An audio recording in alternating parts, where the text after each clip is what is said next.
Vous êtes sur Radio Prague International, à l'écoute du programme francophone diffusé depuis la capitale tchèque. Bonjour et merci d'écouter Radio Prague International. Retour dans cette émission sur le salon du livre Svět knihy qui s'est déroulé le week-end dernier à Prague. C'est avec Václav Richter.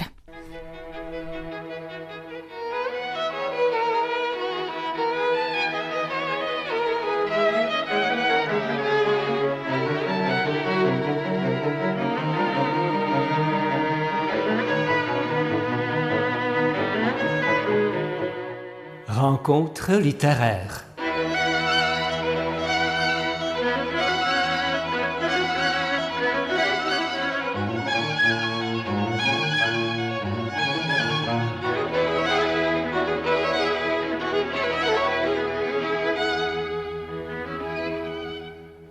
Décidément, c'est le roman policier qui a dominé la présentation de la littérature française au Salon du Livre qui s'est tenu à Prague du 14 au 17 mai.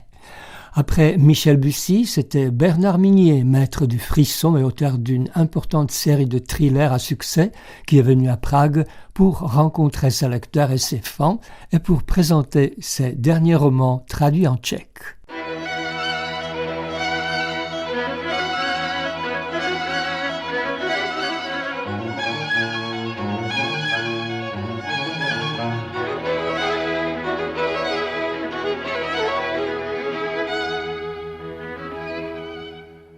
Au Salon du Livre, Bernard Minier s'est montré comme un homme extrêmement modeste, aimable et infatigable. Après avoir signé et dédicacé ses livres à une file interminable de ses lecteurs, il a eu encore l'amabilité de parler de ses œuvres au micro de Radio Prague et aussi de partager avec nous ses impressions pragoises. C'est toujours, venir ici, c'est toujours un accueil extraordinaire. J'ai beaucoup, comme vous avez pu voir, beaucoup de lectrices et de lecteurs. Un marathon d'interviews avec la presse tchèque, c'est beaucoup d'intérêt et effectivement je sais toujours que quand je viens ici je vais être très très bien accueilli.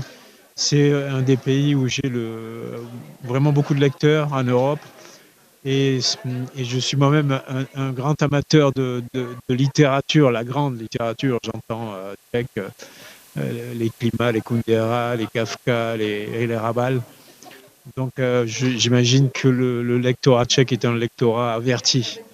Et combien de livres vous avez déjà publiés en traduction tchèque ? Alors j'en sais fichtre rien, sans doute beaucoup, puisque H, qui est le dernier à paraître en poche en France, qui est sorti l'an dernier en grand format, est déjà traduit. Les chats, les nouvelles qui sont sorties aussi l'an dernier sont traduites. Même les petits livres biographiques sont traduits. Donc j'imagine qu'à part le tout dernier titre qui vient de sortir en France, je pense que tous les autres sont traduits aujourd'hui. Ouais. Vous êtes donc un auteur recherché de romans policiers aujourd'hui. Quelles sont les spécificités de votre style ? Comment expliquez-vous votre succès ? Je ne l'explique pas, et tant mieux, parce que si j'avais une recette ou si j'avais une trop grande connaissance de la chose, je risquerais de reproduire à chaque fois la même recette. Et je ne veux surtout pas réécrire 2 fois le même livre, parce que je pense que tous mes livres sont différents. Je ne sais pas en réalité. Moi, ce que j'essaie de faire, en tout cas, je l'ai dit tout à l'heure, c'est que je cuisine les plats que j'ai envie de manger, c'est-à-dire que je mets dans mes romans tous les ingrédients que moi j'aime trouver en tant que lecteur de romans policiers dans ce genre-là.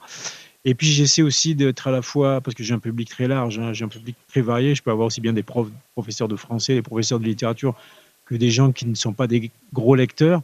Donc j'essaie d'avoir à la fois un style qui est, même si je travaille pas en ce sens, ça vient naturellement, qui est peut-être accessible pour certains. Il y a plusieurs niveaux de lecture, je pense, dans mes romans. On peut soit y trouver juste le plaisir de lire et du suspense, etc.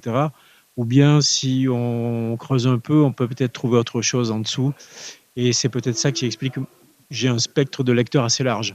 Pouvez-vous préciser quand même encore un peu ces ingrédients que vous ajoutez dans vos textes ? Pas trop, j'ai pas envie qu'on me les imite. Non. Il y a déjà des descriptions, ce qui n'est pas tellement courant dans ce genre-là. Il y a, je pense, un soin de la forme. Moi, j'attache autant d'importance à la façon dont un sujet est traité qu'au sujet lui-même. Je l'ai souvent dit, non pas que j'ai quelques prétentions, mais un grand sujet peut faire un petit livre et un petit sujet peut faire un grand livre, c'est pas la question. Donc j'attache beaucoup d'importance à la forme et aux personnages. Pour moi, le cœur des romans, c'est les personnages. Je pense que si vous avez des personnages suffisamment vivants, suffisamment authentiques, les lectrices et les lecteurs vont avoir envie de les suivre, vont s'attacher à eux, et à partir de là, c'est gagné. Ils vont aller au bout. Et je pense que le cœur d'un roman, ce sont les personnages. Quels sont vos auteurs préférés dans ce genre? Est-ce que vous avez un idole de littérature policière, par exemple? Alors, j'ai pas d'idole parce que je suis pas une groupie, hein, mais oui, évidemment que j'ai des auteurs favoris. Pendant longtemps, ça a été Henning Mankell avec son formidable personnage de Wallander, qui est pour moi un des grands du polar suédois, qui m'a appris d'ailleurs qu'à côté de l'enquête proprement dite, il peut y avoir tout un tas de choses, c'est-à-dire la vie qui passe en réalité. Et aujourd'hui, je considère qu'un des plus grands aujourd'hui, c'est Nesbo. Joe Nesbo avec son personnage de Harry Hill, qui est un personnage extraordinaire. Et Nesbo, il m'épate à chaque fois, quoi. Quand je lis Nesbo, je me demande toujours, mais comment il a trouvé ça? Et ça, c'est quand même plutôt bon signe. Constatez-vous une évolution du roman policier à partir d'Agatha Christie, par exemple? Comment ça évolue aujourd'hui? Dans quel sens? Ah ben bien sûr, on n'en est plus à Agatha Christie. Agatha Christie, en fait, vous aviez l'enquête policière qui prenait toute la place quasiment. Les personnages Hercule Poirot existaient, mais finalement pas tant que ça. Les personnages étaient pas loin d'être des stéréotypes un petit peu, chacun représentant une classe sociale. Et puis arrivé Hercule Poirot qui résolvait l'enquête et tout rentrait dans l'ordre. Aujourd'hui, ça, c'est fini. Si on fait ça, on a un procès en naïveté. On est considéré comme étant trop naïf. Les fins doivent rester ouvertes, ou en tout cas, on résout l'enquête, mais on résout rien quelque part. La société étant ce qu'elle est, on peut pas se permettre ce genre de choses. Et aujourd'hui, on a des aspects, on a une peinture sociale, mais c'est pas nouveau, ça existait déjà chez Simenon. Chez Simenon, Maigret peut résoudre l'enquête, finalement, il ne résout pas grand-chose non plus. La situation reste ce qu'elle est. Donc, ce n'est pas quelque chose de très nouveau. Le polar, aujourd'hui, ce qu'il apporte de nouveau, c'est qu'en France, en tout cas, il y a une très grande diversité de voix, VOX, et d'univers. Et j'ai l'impression que chaque auteur a le sien. Et ça, peut-être, il y a moins d'homogénéité dans le genre qu'il n'y en a eu à d'autres époques. Et la littérature tchèque, dont vous avez parlé déjà, est-ce que cette littérature vous a donné quelque chose pour votre travail? Énormément de choses. Quand moi je mets une petite, alors très modestement, hein, parce que je suis un nain de plâtre à côté de Bohémil Raval ou de Kundera ou de Kafka. Hein. Moi, je suis un tout petit à côté. Mais néanmoins, quand je mets une peinture sociale, quand je mets une situation comme dans, par exemple, Les Effacés, où ça commence par des femmes qui sont des femmes qui travaillent, qui se lèvent tôt pour aller travailler avant tout le monde, pour que tout soit en place quand les autres arrivent au travail. Ces femmes modestes qui rasent les murs, qui sont invisibles et qui se font kidnapper et tuer. Quand j'imagine ce genre de situation, je pense évidemment à Ordure et comment c'était le bouquin le livre de climat le titre commence par Ordure et quelque chose, où il montre les petites gens comme ça à Prague ou ailleurs. Je pense à Rabat, je pense à tous ces gens-là. Je pense à Kundera qui mettait de la philosophie aussi dans ses romans. Les romans de Kundera ont quelque chose de très philosophique, l'insoutenable légèreté de l'être, la plaisanterie. Donc, très modestement, ça a une influence sur la façon dont j'écris. Vous pouvez me dire ce que vous préparez pour l'avenir? Alors, pas franchement, parce que je suis en train de chercher des idées. J'en ai quelques-unes, mais je n'ai pas encore décidé ce que j'allais raconter. Et croyez-moi, c'est une grande frustration, parce que moi, je ne peux pas passer 3 jours sans écrire. Donc, j'ai hâte d'avoir trouvé l'idée qui me permettra de me remettre au travail.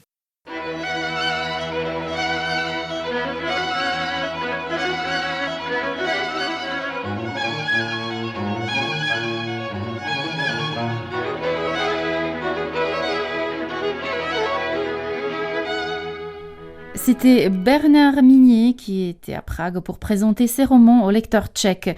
Veronika Valentová, auteure de livres pour enfants, a également participé au Salon du livre de Prague. Quelques jours après, elle est malheureusement décédée à l'âge de 52 ans. Pour lui rendre hommage, nous rediffusons aujourd'hui l'entretien qu'elle a accordé à Anna Kubishta. C'était en 2015, lorsque Veronika Valentová travaillait encore comme traductrice pour l'Union européenne avec plusieurs autres étrangers vivant comme elle à Bruxelles. Elle avait à l'époque lancé un projet d'écriture multilingue. Elle en a parlé dans cette émission.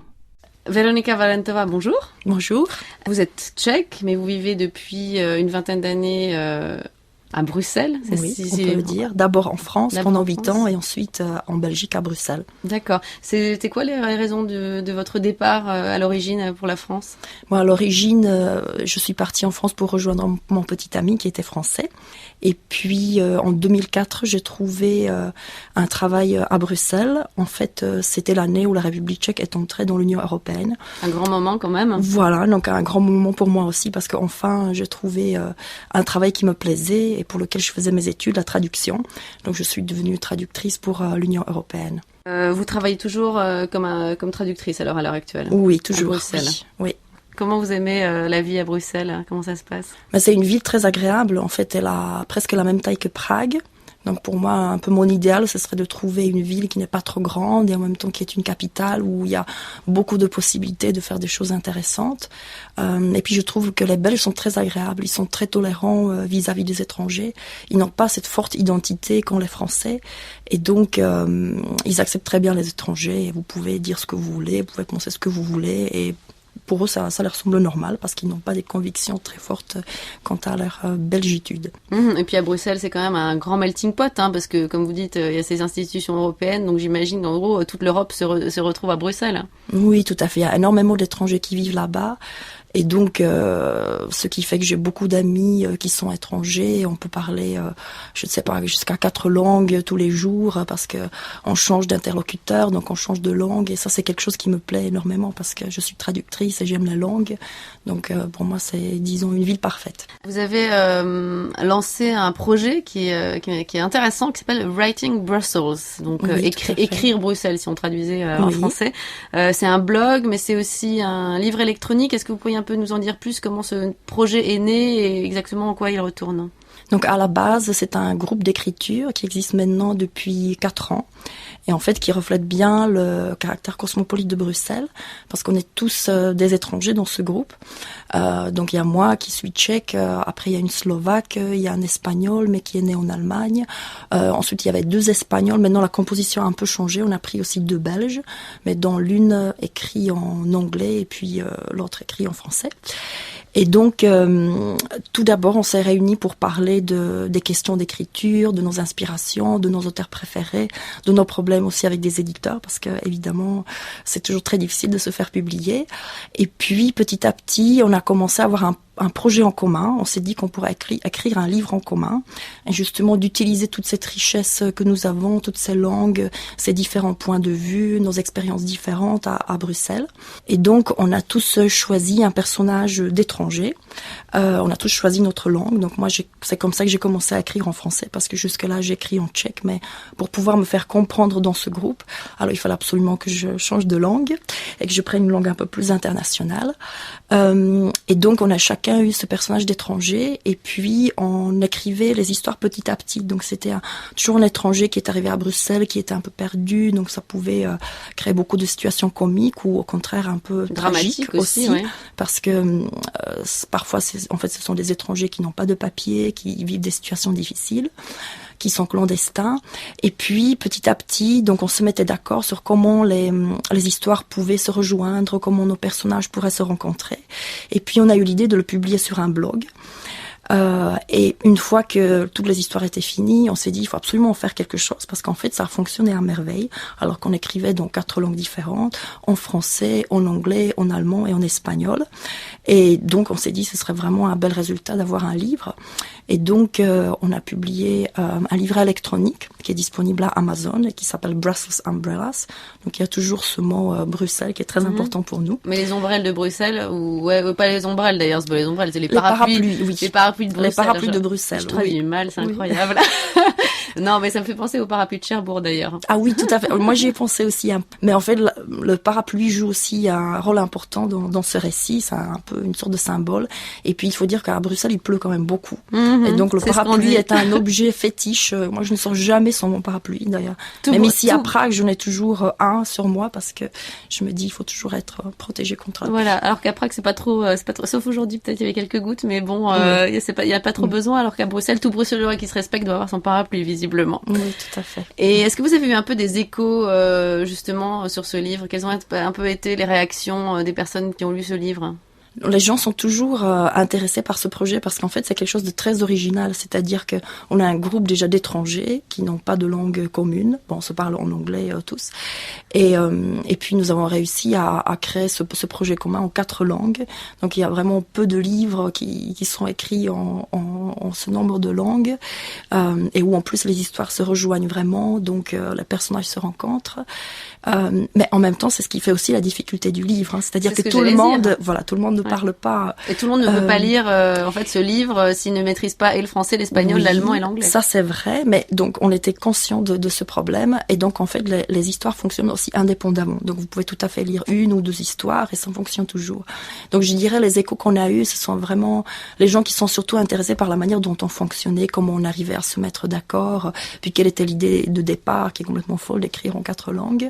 Donc c'est ça en fait qui intéresse les gens. Je voulais vous demander plus particulièrement sur votre expérience d'écriture, parce que vous disiez que avant vous écriviez en tchèque, maintenant vous écrivez en français. Traduire c'est une chose, parler une langue c'est une chose, écrire dans une langue qui n'est pas votre langue maternelle, ça peut être compliqué, hein, mais il y a certains écrivains très connus, hein, on peut penser à Kundera qui sont passés à une autre langue, ou Beckett qui a abandonné l'anglais pour le français. Pour vous, quel était un peu comment est-ce que vous avez géré justement ce passage du tchèque au français pour l'écriture en tant que telle ? C'est vraiment ce groupe qui a fait le déclic pour moi parce que comme je suis traductrice, alors je suis très sensible à la maîtrise parfaite de la langue, donc je me disais même si je connais bien le français, je n'écrirai jamais dans cette langue parce que même écrire dans sa langue maternelle c'est quelque chose de très difficile, de très subtil, mais avec ce groupe je n'avais pas de choix, donc je me suis dit il faut que je me lance et puis on verra ce que ça donne. Et puis finalement ça m'a énormément plu parce que c'était quelque chose de tout à fait différent. Je dirais quand j'écris en tchèque j'ai énormément de possibilités comment dire des choses, tandis que en français, il faut parfois que je me dise les phrases à haute voix pour être sûre qu'elles sonnent naturellement.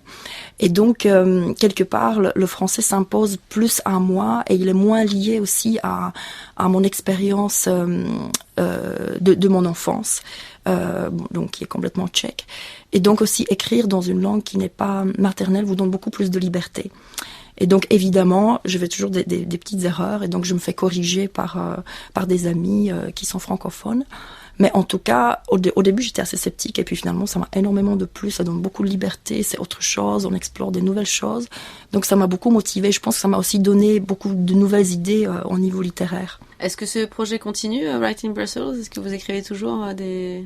Oui, le projet continue, donc on a maintenant quelques nouveaux membres. Il y a une personne qui malheureusement est partie à Madrid, donc on a perdu un membre, mais on continue toujours, on se rencontre.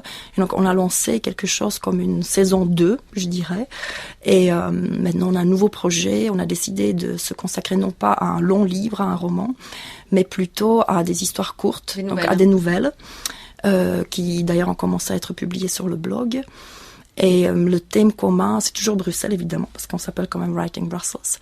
Et on s'intéresse aux légendes urbaines et un peu au genre de fantasy. Et voilà, on verra ce que ça donne. On est tout au début. Vous avez publié un livre, alors cette fois-ci en tchèque et en Tchéquie, qui s'intéresse aussi à Bruxelles, un petit peu comme une ville, comme un peu la Babel moderne, puisque ça s'appelle Zmateni Jeziku, ça veut dire confusion des langues. Voilà. Tout à fait, oui. Est-ce que vous pourriez nous en parler un petit peu comment vous avez eu cette idée? C'est votre expérience bruxelloise, j'imagine, qui est un peu l'origine de ça. Oui, tout à fait.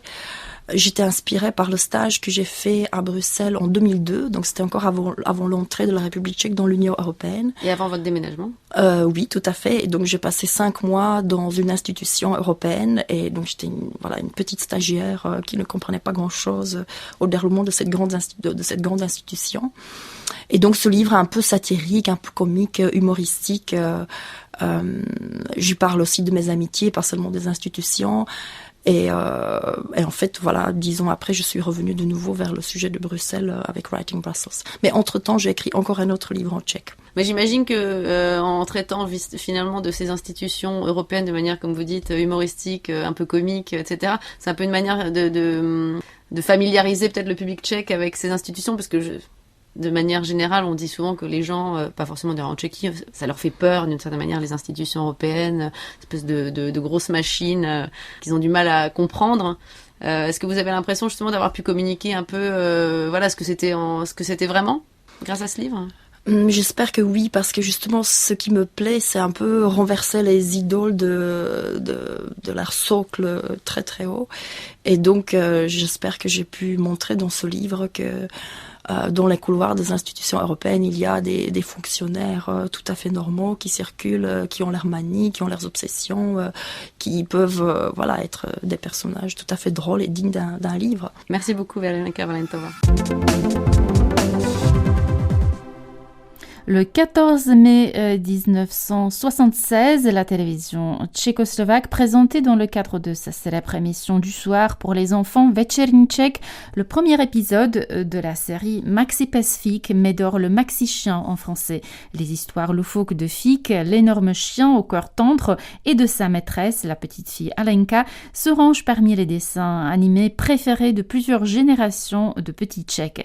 La série à succès a été adaptée des livres éponymes créé par l'écrivain Rudolf Čechura et l'illustrateur Jiří Šalamoun. 50 ans après la sortie de la série, nous vous proposons de réécouter une émission dédiée à Jiří Šalamoun, grand nom de l'illustration et du cinéma d'animation tchèque, décédé en 2022 à l'âge de 86 ans. À l'occasion d'une exposition que le musée Kampa de Prague lui a consacrée en 2021, nous avions invité au micro 2 spécialistes de l'œuvre de Jiří Šalamoun qui l'ont connu personnellement, l'artiste française Delphine Beccaria et Terezie Zemanková qui avait été commissaire de l'exposition pragoise. Elle nous parle de son rapport à l'artiste. Ustavorvaní. Romuje kapitán Fík. Co je to s tou lodí? Jsme na suchu! No jsme na suchu! Naříkali námořníci. Moi, comme toute ma génération, j'étais accompagnée dans mon enfance par Médor le Maxi Chien, qui était la personnage très important des films animés, des contes de fées pour les enfants de ma génération et pour les autres générations. Mais ce que je l'apprécie le plus, c'est peut-être la variété énorme de sa expression plastique. Jiří Šalamoun a illustré des centaines de livres pour les enfants et pour les adultes aussi. Il était capable de changer son style par rapport avec le contenu du livre, mais il a toujours resté lui-même. On peut toujours savoir qu'il s'agit de Šalamoun. Tak já se jmenuji Jiří Josef Jan Šalamoun.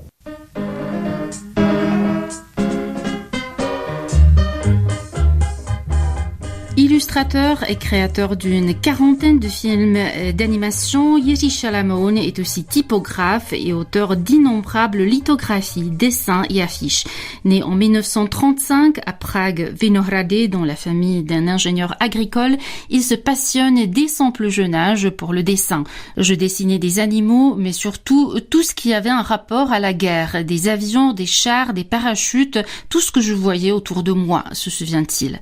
Après avoir étudié à l'Académie des Beaux-Arts de Prague au milieu des années 50, Jiří Šalamoun passe par la prestigieuse Haute École de graphisme et de l'illustration de Leipzig. Dans les années 60, l'artiste travaille comme illustrateur et maquettiste pour plusieurs maisons d'édition tchèques. Il se marie avec la plasticienne allemande Eva Natus et le couple s'installe dans une maison sur la place de la vieille ville de Prague. Un peu plus tard, l'artiste aura son atelier non loin de là, dans la rue Pařížská. Au milieu des années 70, Jiří Šalamoun collabore à plusieurs films d'animation, parmi lesquels la fameuse série Maxi pes Fík, Médor le Maxi Chien en français, adaptée de ses propres livres écrits par Rudolf Čechura.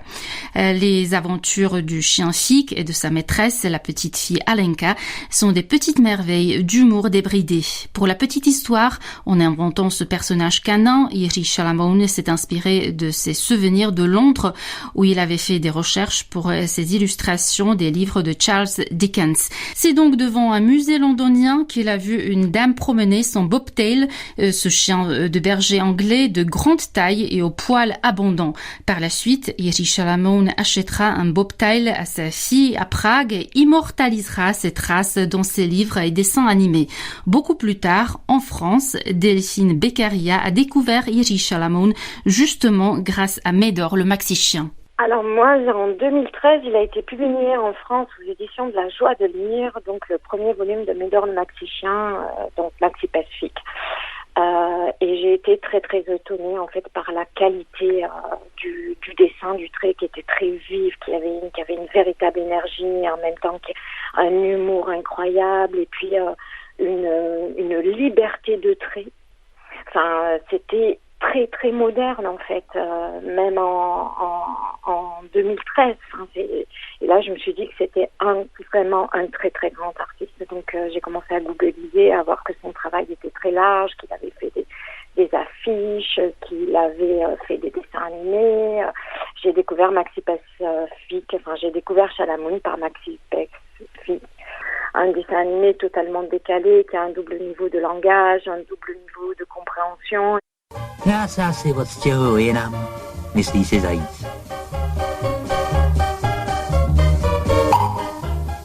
To byl vtip, nebo atentát. Les deux auteurs de Maxi Pessic, l'écrivain Rudolf Čechura et l'illustrateur Jiří Šalamoun, sont des passionnés de polar qui occupent une place importante dans leur création.